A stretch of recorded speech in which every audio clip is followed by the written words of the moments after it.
The best thing that ever happened to me was having famous parents. Infamous, you might say. I would. And gladly, certainly gratefully. Given their tabloid exploits, it's like having my own mini-industry. I've already written 2 autobiographies, 3 autobiographical novels, the kind where you change the names but everyone knows who you're talking about, especially if you've kept up with your People, Star, and Inquirer reading, 2 screenplays, and a stage play. Plus, I'm in negotiations with one of the networks for a miniseries, and they're not even dead yet. I can hardly wait for that to happen. Not that I don't love them. I do. God, I do. I'm really thankful to them. Otherwise, I'd be having a life like yours. But after they die, I can tell all the really good stuff. I know, it's hard to believe there's anything else left to tell, but they aren't dead yet. Their lives just get better and better. For me, anyway. I'm having my own special soon. Me, on TV, and I'm stone cold sober. But one of us had to be, to call 911. I've never had a single addiction, except maybe with writing. And whenever I need a fresh hit of fame, I just get out the old laptop and let rip. But my parents are a great source. It'd be a shame not to tell all, and it could help other people. That's really how I view my work. It's advice and self-help. Actually, a psych class at Harvard. Harvard has the 2nd autobiography on its syllabus. I think because that's the book where I cover the events surrounding my college years, so it's an appropriate choice. My mother had been kind of ashamed of some of the stuff I wrote about in that book, like where 2 of my father's friends took advantage of me one spring break at a very young age before I was ready. You know what I mean? And she just stood aside, too stewed to even raise a vocal objection, let alone a hand, until I told her about Harvard using it in one of its classes. She was really thrilled. I mean, who wouldn't be? It's Harvard.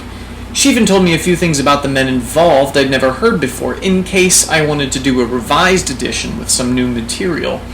My publisher thinks there's enough material for a completely new book.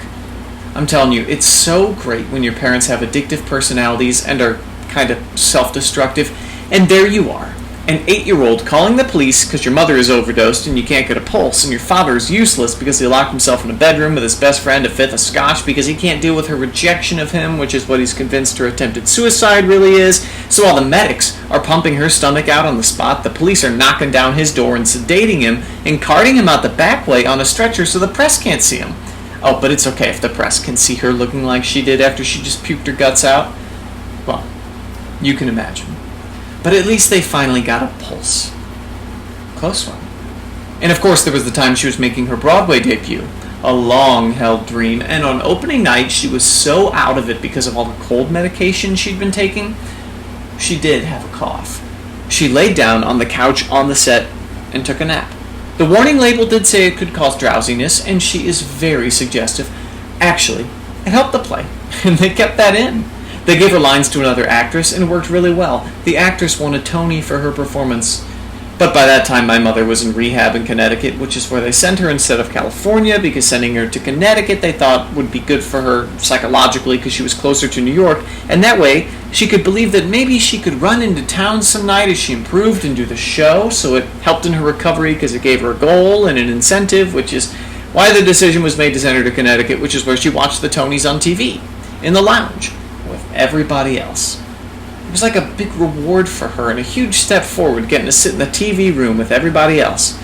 She said later she'd never felt so high as she did just sitting there with all the others. Nice, huh? So, that's where my dad went. Just as she was checking out, he was checking in. There's a real cute picture of them that day in People. Maybe you saw it? The caption read, "Like ships passing in the night. Everybody's amazed they're not dead yet." Me too. All the junk they've snorted and injected and drunk, enough really to wipe out whole villages, but they have amazing constitutions. Lucky for me, in so many ways. First, that they have hopefully passed their constitutions on to me genetically, and for the books. People can't get enough of their exploits. They practically write themselves. I almost hate taking the money. Almost. My agent says the books are a way for me to punish them for not being better parents. And I give him 10% for thoughts like that. better? Who'd want better? If I had better, I wouldn't have 3 books appearing simultaneously on the New York Times bestseller list. 1 in its 3rd year, 5th big printing. God, if they had been better, I'd have had parents like yours. They made me learn to appreciate what I've got and not envy the man next door. Does the man next door have a Rembrandt in his entryway that 3 major international museums are whining and dining him for, so he'll leave it to one of them in his will? Believe me, with parents like mine, your grass is not greener. And I have my very own mini lap pool. Do you? And a cabana boy to go with it. Sometimes we pretend he's my trainer. Trainer of what, you might ask? You can guess. Or read all about it in my next book, which I'll be promoting on my special. How many specials did you get for having the parents you got? See what I mean? Who wouldn't be grateful?